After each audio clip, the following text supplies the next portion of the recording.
Aku boleh bercakap dengan bijak. Assalamualaikum semua. Nama saya Ainul Mardia binti Ismail. Umur saya 13 tahun dan bersekolah di SPP Integrasi Temeluk. Sebenarnya kawan-kawan, saya baru sahaja bergelar murid di SPP Integrasi Temeluk selama sebulan. Jadi, saya masih belum ada ramai kawan. Tapi, buku ini banyak mengajar saya cara bercakap dengan baik. Oleh itu, pada hari ini, saya akan membuat resensi tentang buku ini.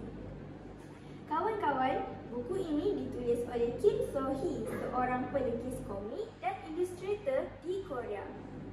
Beliau merupakan seorang guru sekolah rendah.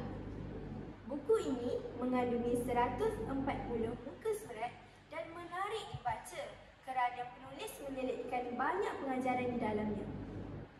Komik ini mengajar kita untuk bertindak dengan matang dalam segala situasi yang berlaku, khususnya semasa berkawan. Buku ini diterbitkan oleh G Apple Studio sendirian berhad dan berharga cuma RM16.50. Di dalam buku ini terdapat 8 jenis situasi dalam berkomunikasi. Banyak masalah ketika berkomunikasi dapat diselesaikan dengan mudah.